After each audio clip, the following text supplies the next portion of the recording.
Interpreters lifted those verses out of their historical context and wove them into a myth that Scripture itself never fully tells.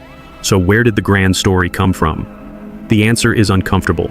It came from theology shaped by politics.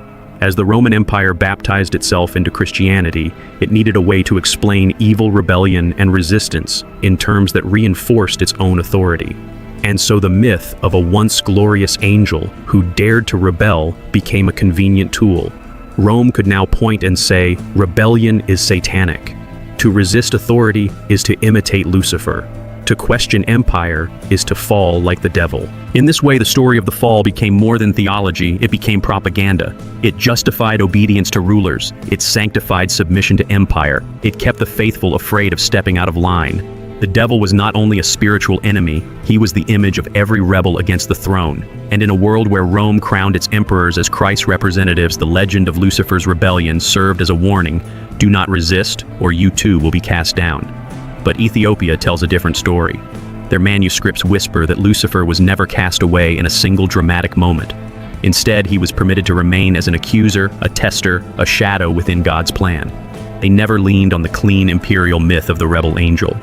Instead, they remembered the complex truth that the enemy is chained but permitted, constrained but not erased, tolerated for a season as part of the testing of humanity. If the Western Church invented a myth of a total fiery fall, it could keep people terrified of disobedience. But if the Ethiopian version is true, that Lucifer was allowed to accuse, to test, to refine, then the focus shifts. The story is no longer about obedience to empire, but about endurance in trial. It is no longer about silencing resistance, but about strengthening faith. What if the devil you were told to fear was in part a creation of empire? What if the drama of his fall was exaggerated to make you obey not just God but Caesar? A story can make nations tremble, can justify war, can silence the oppressed. If the story of Lucifer's fall was shaped to serve empire, then perhaps one of the greatest lies we have inherited is not about the devil himself, but about why the story was told in that way. This does not mean there is no Satan, no enemy of God. Scripture makes clear there is an accuser, a deceiver, a roaring lion seeking whom he may devour. But the neat legend of a beautiful angel struck down in fire may be more poetry than prophecy, more myth than Bible, more empire than revelation. If Rome could reshape the story of Lucifer, what else did it reshape?